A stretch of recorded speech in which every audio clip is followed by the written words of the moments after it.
साथियों नमस्कार। टीचरशिप में आप सभी का एक बार फिर से स्वागत है। साथियों इस वीडियो में हम निर्देशन एवं परामर्श नामक मोस्ट इम्पॉर्टेंट टॉपिक देखने वाले हैं, जो कि हाल ही हॉस्टल अधीक्षक के लिए तो बहुत ही इम्पॉर्टेंट टॉपिक है, साथ ही साथ सीटेट एवं बीएड एवं डीएलएड पाठ्यक्रम का बहुत ही अहम हिस्सा है। तो चलिए साथियों स्टार्ट करते हैं।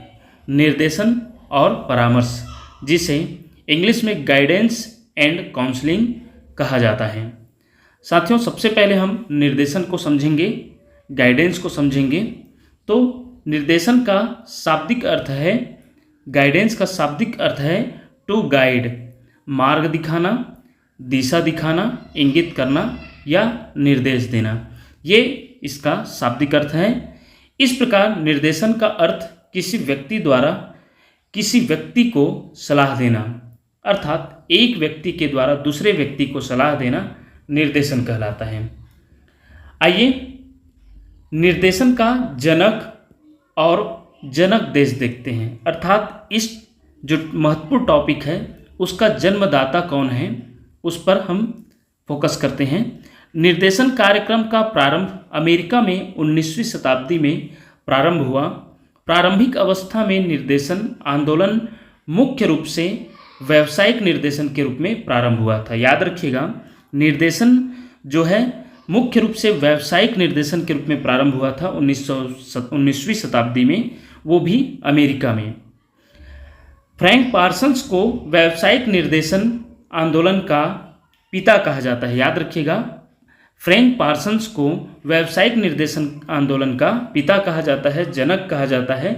उनकी 1909 में प्रसिद्ध किताब चूजिंग अ वोकेशन, अर्थात व्यवसाय एक चुनाव के नाम से प्रकाशित हुई थी। याद रखिएगा, हिंदी नाम व्यवसाय एक चुनाव और चूजिंग अ वोकेशन अर्थात व्यवसाय का चुनाव नामक एक पुस्तक प्रकाशित हुआ था 1909 में फ्रैंक पार्सन जी का, जिसे व्यावसायिक निर्देशन का पिता कहा जाता है।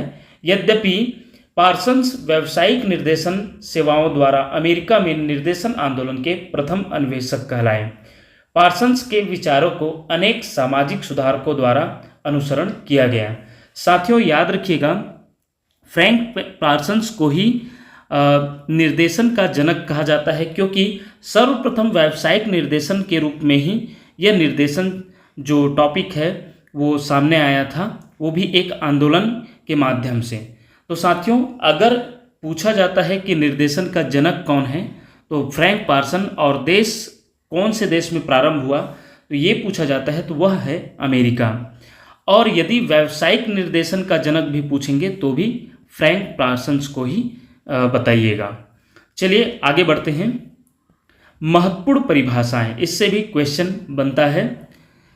स्किनर के कथन में निर्देशन युगों को स्वयं से, अन्य से और परिस्थितियों से सामंजस्य करना एवं सीखने के लिए सहायता देने की प्रक्रिया है। याद रखिएगा साथियों, स्किनर जो है, स्किनर के कथन में निर्देशन युगों को स्वयं से, अन्य से और परिस्थितियों से, ये तीन चीज़ों से सामंजस्य करना सिखाता है। और सामंजस्य करना जो इसी के माध्यम से सीखते हैं उसी को निर्देशन कहते हैं। यह स्किनर जी के कथन से प्राप्त हुआ है। ये तीन चीज़ें, तीन बिंदु को याद रखिएगा स्किनर के कथन से, तो ये याद रहेगा। चलिए नेक्स्ट कथन देखते हैं, नेक्स्ट परिभाषा आर्थर जे जॉन्स, ये भी इम्पोर्टेंट है। निर्देशन एक प्रकार की व्यक्तिगत सहायता है जो एक व्यक्ति दूसरे व्यक्ति को इसलिए प्रदान करता है कि वह अपने जीवन लक्ष्य निर्धारित कर सके, जीवन में समायोजन स्थापित कर सके एवं लक्ष्य पूर्ति संबंधित समस्याओं को सुलझा सके। याद रखिएगा साथियों, आर्थर जे जॉन्स के द्वारा कहा जा रहा है कि निर्देशन एक ऐसी प्रक्रिया है जो एक व्यक्ति दूसरे व्यक्ति को अपने जीवन लक्ष्य और जीवन में समायोजन स्थापित करने एवं लक्ष्य पूर्ति, ये तीन बिंदु इसमें भी याद रखिएगा, जीवन लक्ष्य, जीवन में समायोजन और तीसरा है लक्ष्य पूर्ति संबंधित समस्याओं को सुलझा सके, इसलिए एक व्यक्ति को दूसरे व्यक्ति से दिया जाता है। याद रखिएगा, ये आर्थर जे जोन्स का कथन है। चलिए नेक्स्ट जो कथन है, CV गुड के शब्दों में निर्देशन मानव के दृष्टिकोण एवं उसके बाद के व्यवहार को प्रभावित करने के उद्देश्य से स्थापित गतिशील आपसी संबंधों का एक प्रक्रम है। यह सीवी गुड के द्वारा दिया गया परिभाषा है। आइए जे.एम. ब्रीवर के द्वारा दिया गया परिभाषा देखते हैं। निर्देशन एक ऐसा प्रक्रम है जो व्यक्ति में अपनी समस्याओं को हल करने में स्वयं निर्देशन की क्षमता का विकास करता है।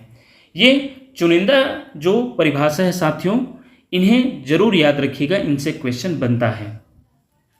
चलिए अब हम जानते हैं निर्देशन का प्रकार देखेंगे, निर्देशन का वर्गीकरण। सबसे पहले देखते हैं ज़्यादातर प्रचलित जो प्रकार है उसे।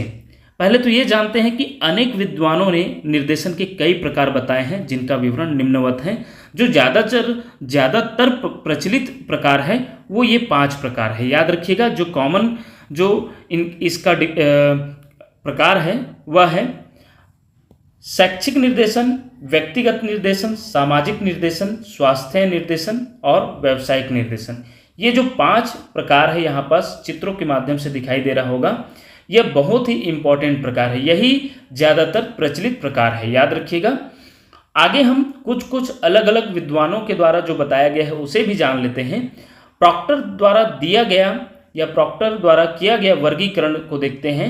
विलियम मार्टिन प्रॉक्टर ने सन 1930 में अपनी पुस्तक शैक्षिक पद व्यावसायिक निर्देशन नामक पुस्तक में निर्देशन के 6 प्रकार बताए हैं। यदि पूछा जाता है कि प्रॉक्टर द्वारा निर्देशन के कितने प्रकार बताए हैं, तो ऑप्शन में यदि 6 प्रकार रहेगा तो उसे ही डालिएगा।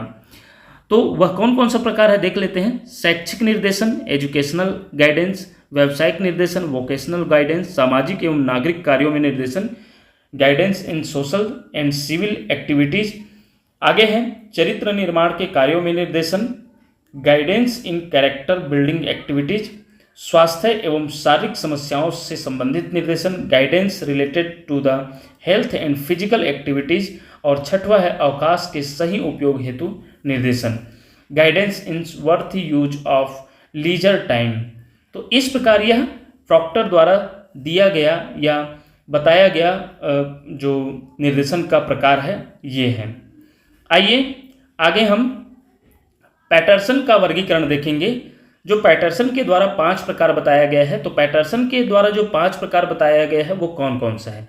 पहला है शैक्षिक निर्देशन, एजुकेशनल गाइडेंस, दूसरा है व्यावसायिक निर्देशन, वोकेशनल गाइडेंस, तीसरा है स्वास्थ्य संबंधी निर्देशन, गाइडेंस रिलेटेड टू हेल्थ, और चौथा है व्यक्तिगत निर्देशन, और 5वां है आर्थिक निर्देशन। साथियों, ये जो दिखाई दे रहा है पैटरसन का वर्गीकरण, इसमें भी 5 प्रकार, और ऊपर सबसे पहले जो चित्र के माध्यम से देखे हैं उसमें भी ज़्यादातर कॉमन प्रचलित जो प्रकार देखे हैं उसमें और इसमें सिर्फ एक ही फ़र्क है, ये आर्थिक जो इकोनॉमिक गाइडेंस दिया है उसमें इसके जगह में सामाजिक निर्देशन था। तो इस प्रकार ये पैटरसन जी का वर्गीकरण है। आइए और भी देखते हैं। नेक्स्ट, कूफ एवं किफोवर का वर्गीकरण। साथियों, इसे भी याद रखिएगा, पूछा जाएगा कि कूफ एवं किफोवर के द्वारा निर्देशन के कितने प्रकार बताए हैं, तो इसे भी याद रखिएगा, 5 प्रकार बताए हैं। और इनके जो प्रकार हैं, व्यवसाय संबंधी निर्देशन, मनोरंजन संबंधी निर्देशन, शिक्षा संबंधी निर्देशन, नागरिक सामाजिक और नैतिक निर्देशन, और 5वां है स्वास्थ्य संबंधी निर्देशन। आइए आगे और भी जो विद्वान है उसका देखते हैं। ब्रीवर का वर्गीकरण। साथियों, जॉन एम ब्रीवर ने अपनी पुस्तक शिक्षा निर्देशन एजुकेशन इज गाइडेंस से निर्देशन के निम्नलिखित प्रकारों का वर्गीकरण किया गया है। साथियों, ब्रीवर के द्वारा निर्देशन के पूरे 10 प्रकार बताए हैं, तो इन सभी को याद रखिएगा। आइए इनके जो प्रकार में कौन कौन सा शामिल है इसे देखते हैं। शैक्षिक निर्देशन है, व्यावसायिक निर्देशन है, धार्मिक निर्देशन, घरेलू समस्याओं में निर्देशन, अवकाश व मनोरंजन हेतु निर्देशन, 6वां है नागरिकता हेतु निर्देशन, 7वां है व्यक्तिगत उन्नति संबंधी निर्देशन, 8वां उन्नति कार्य हेतु निर्देशन, और 9वां है सांस्कृतिक कार्यों से संबंधित निर्देशन, 10वां है सहयोग तथा विचार संबंधी निर्देशन। साथियों, ये रही निर्देशन का प्रकार। आइए अब हम जो ज़्यादातर प्रचलित निर्देशन के प्रकार हैं, जैसे कि ऊपर में हम 5 प्रकार देखे हैं सबसे ऊपर में चित्र के माध्यम से, उसका हम पॉइंट वार अध्ययन करेंगे क्योंकि इसके अंदर से भी क्वेश्चन बनता है। तो सबसे पहला जो देखते हैं शैक्षिक निर्देशन, उसमें पहला पॉइंट देखते हैं साथियों कि पाठ्यक्रम पर आधारित विषयों का चयन करने में सहायक, अर्थात विद्यार्थी को विषयों का चयन करने हेतु जो निर्देशन दिया जाता है वो शैक्षिक निर्देशन के तहत आएगा। दूसरा है नवीन पाठ्यक्रम के संबंध में निर्णय लेने में सहायक, अर्थात जब पाठ्यक्रम चेंज होता है तो उसके संबंधी भी निर्णय लेने के लिए जो सहायता प्रदान किया जाता है, निर्देशन दिया जाता है, वो भी शैक्षिक निर्देशन के तहत आएगा। तीसरा है निदान और उपचार करना। चौथा है अपव्यय व अवरोधन की समस्या समाधान करने के लिए निर्देशन। पांचवा है प्रौढ़ शिक्षा पर आधारित कार्यक्रमों की दिशा में प्रेरित करने हेतु जो निर्देशन दिया जाता है वो भी आएगा, उचित निर्देशन देना। और सातवां है भावी योजना बनाने हेतु निर्देशन देना। ये सभी जो है शैक्षिक निर्देशन के तहत आएगा। चलिए नेक्स्ट है व्यावसायिक निर्देशन, वोकेशनल गाइडेंस। पहला है रुचि योग्यता अनुसार व्यवसाय का चयन करने हेतु निर्देशन देना। दूसरा है विभिन्न व्यवसायों की जानकारी प्रदान करने हेतु निर्देशन देना। तीसरा है निर्देशन देना। चौथा है मूल्यांकन करना।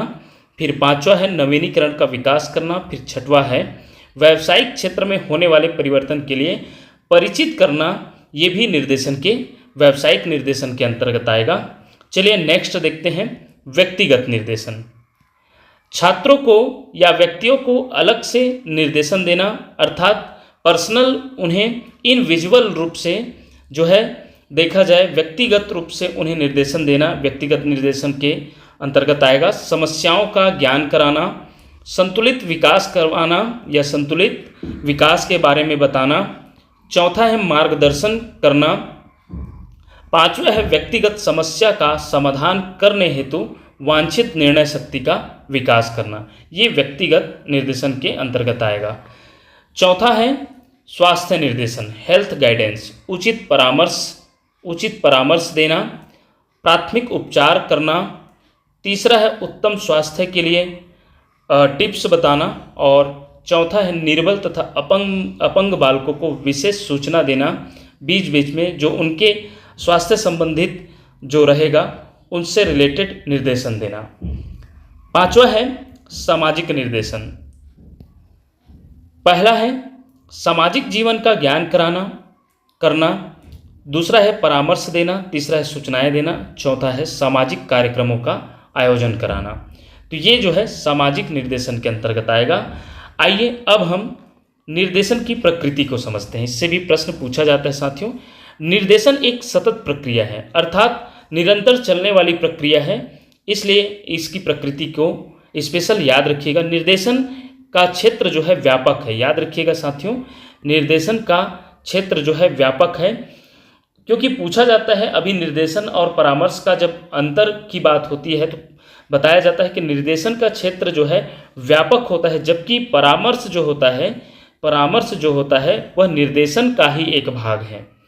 अर्थात जो निर्देशन बड़ा रूप है और परामर्श उसके अंदर का भाग है। इस प्रकार से यदि समझें परामर्श और निर्देशन को, तो निर्देशन यदि ये है तो परामर्श अंदर का है। ये समझ सकते हैं कि निर्देशन का ही एक भाग परामर्श है, अर्थात निर्देशन का क्षेत्र व्यापक है, बड़ा है।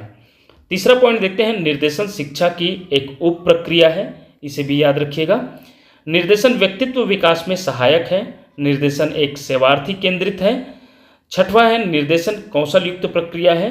और सातवां है निर्देशन व्यक्ति के विकास पर बल देता है। आठवां है यह जीवन से संबंधित होता है। नौवां निर्देशन का स्वतंत्र अस्तित्व नहीं है। और 10वां है निर्देशन समायोजित करने की क्षमता का विकास करता है। आगे है निर्देशन सहायक है। किस रूप में सहायक है? Guidance is cooperation. निर्देशन प्रदान करने वाला व्यक्ति कोई शासक नहीं है और न ही स्वेच्छाचारी शिक्षक है। उसका काम तो मदद देना है, अतएव वह मददगार है जो निर्देशन देकर प्राणी की समस्या का निवारण करता है और इस तरह काम को आसान बनाता है। निर्देशन आखिरी निर्णय नहीं है, बल्कि अपनी मंजिल प्राप्ति में एक सीढ़ी है। तो याद रखिएगा, ये रही निर्देशन की प्रकृति। आइए निर्देशन की विधियां देखते हैं। तो छात्रों को निर्देशन प्रदान करने के लिए 2 विधियां हैं। पहला है व्यक्तिक संपर्क विधि और दूसरा है सामूहिक विधि। ये रही निर्देशन। अब हम देखेंगे परामर्श। साथियों, परामर्श शब्द अंग्रेजी के काउंसलिंग शब्द का हिंदी रूपांतरण है। याद रखिएगा, परामर्श जो है इंग्लिश के काउंसलिंग शब्द का हिंदी रूपांतरण है, जो लैटिन, याद रखिएगा, लैटिन के काउंसिलियम से बना है, जिसका शाब्दिक अर्थ है सलाह लेना, परामर्श लेना। साथियों, यदि पूछा जाता है परामर्श जो है किस शब्द से आया है, तो याद रखिएगा लैटिन शब्द से आया है। और लैटिन शब्द कौन सा है? काउंसिलियम। तो इन्हें भी याद रखिएगा। किसी व्यक्ति की व्यक्तिगत समस्याओं एवं कठिनाइयों को दूर करने के लिए दी जाने वाली राय, मशवरा और मार्गदर्शन परामर्श कहलाता है। याद रखिएगा, इन पॉइंटों से भी याद रखिएगा, राय, मशवरा और मार्गदर्शन जो है परामर्श कहलाता है, काउंसलिंग कहलाता है। आइए और भी जानते हैं। परामर्श देने वाले व्यक्ति को परामर्शदाता, काउंसलर कहते हैं, जबकि निर्देशन, गाइडेंस के अंतर्गत परामर्श एक आयोजित विशेष प्रकार की सेवा है। यह एक सहयोगात्मक प्रक्रिया है। याद रखिएगा साथियों, परामर्श देने वाला परामर्शदाता, काउंसलर कहलाता है, जबकि परामर्श लेने वाला परामर्श प्रार्थी कहलाता है। इसे भी याद रखिएगा, परामर्श लेने वाले को परामर्श प्रार्थी बोला जाता है। आगे हम इसका और भी देखेंगे। तो ये रही, और यह एक सहयोगात्मक प्रक्रिया है, इसे भी याद रखिएगा। आइए देखते हैं। निर्देशन सेवाओं के अंतर्गत परामर्श को एक विशेष स्थान प्राप्त है। निर्देशन तथा परामर्श का आपस में घनिष्ठ संबंध है। यह एक सिक्के के दो पहलू के समान है, इसे भी याद रखिएगा। निर्देशन और परामर्श जो है एक सिक्के के दो पहलू के समान है, आपस में घनिष्ठ संबंध है। दूसरे शब्दों में हम यह कह सकते हैं कि निर्देशन एक शरीर है तो परामर्श उसकी आत्मा। परामर्श के अभाव में निर्देशन का कोई महत्व नहीं है। शिशु के बौद्धिक, चारित्रिक, संवेगात्मक संतुलन में परामर्श बहुत ही आवश्यक है, इसे भी याद रखिएगा। चलिए अब हम परामर्श से रिलेटेड बहुत ही महत्वपूर्ण परिभाषाएं देखते हैं, जो अलग अलग मनोवैज्ञानिकों के द्वारा दिया गया है, जो परीक्षा के दृष्टि से इम्पॉर्टेंट रहेगा। बोर्डिंग के शब्दों में देखते हैं। परामर्श साक्षात्कार विधि के द्वारा किसी व्यक्ति को अपनी समस्याओं का समाधान करने में सहायता देने की प्रक्रिया है। याद रखिएगा, परामर्श साक्षात्कार विधि के द्वारा किसी व्यक्ति को अपनी समस्याओं का समाधान करने में सहायता देने की एक प्रक्रिया है। ये बोर्डिंग के शब्दों में है, बोर्डिंग के द्वारा दिया गया कथन है। वही जोन्स के अनुसार देखते हैं। साक्षात्कार के समान परामर्श में आमने सामने बैठकर व्यक्ति से व्यक्ति का साक्षात्कार होता है। साथियों, साक्षात्कार के समान आमने सामने बैठकर बताया गया है, परामर्श में व्यक्ति से व्यक्ति का साक्षात्कार होता है, परामर्श देते हैं। तो यह जोन्स के द्वारा दिया गया कथन है। वही वेबस्टर के शब्दों में पूछताछ पारस्परिक तर्क वितर्क या विचारों का पारस्परिक विनिमय है। याद रखिएगा, परामर्श को पूछताछ, पारस्परिक तर्क वितर्क या विचारों का पारस्परिक लेन देन विनिमय है, ये बताया जा रहा है वेबस्टर के शब्दों में। वही मायर्स के अनुसार देखा जाए तो परामर्श का अभिप्राय है दो व्यक्तियों का संपर्क, जिसमें एक व्यक्ति को किसी प्रकार की सहायता दी जाती है। अर्थात दो व्यक्तियों का संपर्क के बारे में बताया जा रहा है, जिसमें एक व्यक्ति किसी दूसरे व्यक्ति को एक प्रकार से सहायता दिया जाता है। ये मायर्स के द्वारा दिया गया कथन है। वही R.P. रॉबिन्स के अनुसार बताया गया है, परामर्श में वे सभी परिस्थितियों को सम्मिलित कर लिया जाता है जिनमें परामर्श प्रार्थी अपने आप को वातावरण के अनुसार समायोजित करने में सहायता प्राप्त करता है। परामर्श में दो व्यक्तियों का संबंध रहता है। पहला है परामर्शदाता और दूसरा है परामर्श प्रार्थी। अर्थात परामर्शदाता को काउंसलर बोलते हैं और परामर्श प्रार्थी को काउंसली बोलते हैं। इसे भी याद रखिएगा। आगे है परामर्श के प्रकार। साथियों, परामर्श के 3 प्रकार होते हैं, यहाँ पर इसको सुधार लीजिएगा। परामर्श 3 प्रकार के होते हैं। पहला है निर्देशात्मक परामर्श, दूसरा है अनिर्देशात्मक परामर्श और तीसरा है संग्रही या मिश्रित परामर्श। इसे बोलते हैं इलेक्ट्रिक काउंसलिंग। आइए निर्देशात्मक, अनिर्देशात्मक और संग्रही तीनों को पढ़ते हैं। इससे बहुत ही इम्पॉर्टेंट क्वेश्चन बनता है साथियों। पहला देखते हैं निर्देशात्मक परामर्श, जिसके जनक है E.G. विलियम्सन। याद रखिएगा निर्देशात्मक परामर्श का यदि पूछा जाता है जनक कौन है तो E.G. विलियमसन है। इसमें पहला पॉइंट देखते हैं, सबसे इम्पॉर्टेंट है, निर्देशात्मक परामर्श में जो है परामर्शदाता केंद्रित परामर्श होता है। इसमें जो है जो परामर्श देने वाले होते हैं उन पर फोकस होता है, उस पर केंद्रित होता है निर्देशात्मक परामर्श। दूसरा है इसमें परामर्शदाता अधिक सक्रिय रहता है। तीसरा है इसमें समस्या को अधिक महत्व दिया जाता है। चौथा है इस प्रकार के परामर्श में सेवार्थी के बौद्धिक पक्ष पर बल दिया जाता है, परामर्शदाता द्वारा उसे विवेकपूर्ण सुझाव दिया जाता है। पांचवा है इसमें वातावरण नियंत्रित रहता है। छठवां है इस प्रक्रिया में सेवार्थी को परामर्शदाता के निर्देशों के अनुसार कार्य करना होता है, अर्थात जो परामर्श प्रार्थी होता है उन्हें परामर्शदाता के निर्देशों का पालन करना होता है। निर्देशात्मक परामर्श में पूछा जाएगा यदि निर्देशात्मक परामर्श में कौन केंद्रित होता है, कौन ज़्यादा केंद्रित होता है, जिसमें यदि दिया गया है कि परामर्शदाता केंद्रित, परामर्श प्रार्थी केंद्रित, दोनों या इनमें से कोई नहीं, तो याद रखिएगा परामर्शदाता केंद्रित आएगा निर्देशात्मक परामर्श में, जिनके जनक है E.G. विलियमसन। आइए इसका सोपान देखते हैं, निर्देशात्मक परामर्श के सोपान। तो पहला है विश्लेषण। इसका क्रमानुसार याद रखिएगा साथियों, क्योंकि कभी कभी इनके क्रम को इधर उधर कर दिया जाता है और क्रम को सीधा करने के लिए भी पूछा जा सकता है।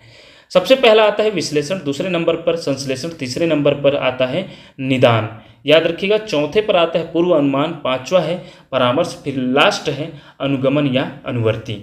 ये इसके सोपान है, चरण हैं। आइए दूसरा प्रकार देखते हैं अनिर्देशात्मक परामर्श, जिनके जनक है कार्ल रोजर्स। इसमें पहला पॉइंट देखते हैं साथियों, यह जो है परामर्श प्रार्थी केंद्रित होता है। जैसा कि निर्देशात्मक परामर्श में परामर्शदाता ज़्यादा उसमें उनको इम्पोर्टेंस दिया जाता है, उसी प्रकार अनिर्देशात्मक परामर्श में परामर्श लेने वाले अर्थात परामर्श प्रार्थी ज़्यादा केंद्रित होता है, ज़्यादा फोकस होता है। इसके जो केंद्रित होते हैं परामर्श प्रार्थी होते हैं। अगला पॉइंट है इसमें सेवार्थी अधिक सक्रिय रहता है, अर्थात वही परामर्श लेने वाले ज़्यादा सक्रिय होते हैं, याद रखिएगा। इसमें परामर्शदाता सेवार्थी को अधिक महत्व दिया जाता है। तीसरा है इसमें समस्या के समाधान का दायित्व सेवार्थी पर होता है। और चौथा है संवेगात्मक समस्याओं के समाधान के लिए प्रभावपूर्ण परामर्श है। इस प्रकार के परामर्श का प्रमुख उद्देश्य सेवार्थी के विकास एवं समायोजन की प्रक्रिया में उसकी सहायता करना होता है। इसके सोपान है साथियों, पहला है वार्तालाप, इसका चरण याद रखिएगा। दूसरा है जांच पड़ताल, तीसरा है संवेगात्मक अभिव्यक्ति, चौथा है प्रदान किए गए सुझावों पर चर्चा, पांचवा है योजना प्रतिपादन, छठवां है मूल्यांकन। आइए तीसरा प्रकार देखते हैं परामर्श का, संग्रही या मिश्रित परामर्श, जिसे इलेक्टिव काउंसलिंग भी कहा जाता है। संग्रही परामर्श को समन्वित परामर्श, समाहारक परामर्श या मध्यमार्गीय तथा मिनी आदि नामों से भी जाना जाता है। संग्रही परामर्श निर्देशात्मक तथा अनिर्देशात्मक परामर्श के बीच की कड़ी है। इसके मुख्य प्रवर्तक F.C. थॉर्न हैं। साथियों याद रखिएगा, ये क्वेश्चन पूछा जा सकता है कि संग्रही अथवा मिश्रित परामर्श के मुख्य प्रवर्तक या जनक कौन है, तो F.C. थॉर्न है, याद रखिएगा F.C. थॉर्न है। तो इन्हें भी याद रखिएगा। यह जो है दोनों का मिला जुला, ऊपर जो निर्देशात्मक परामर्श है और अनिर्देशात्मक परामर्श है, दोनों का यह मिला जुला रूप है। आइए अब हम परामर्श की विधियां देखते हैं। तो परामर्श के भी दो विधि हैं, व्यक्तिगत परामर्श, दूसरा है समूह परामर्श। तो इस प्रकार साथियों इस वीडियो में हम निर्देशन और परामर्श, ये जो महत्वपूर्ण टॉपिक है उसका पूरा गहन अध्ययन किए। यदि इस प्रकार से अध्ययन करेंगे तो जो इनसे बनने वाले MCQ है वो निश्चित रूप से बहुत ही शानदार तरीके से बनेगा। फिर भी हम इसके नेक्स्ट वीडियो में साथियों इसका जो है फुल MCQ देखेंगे। तो निश्चित रूप से आने वाले वीडियो के लिए देखते रहिए आपका अपना चैनल टीचरशिप। धन्यवाद साथियों।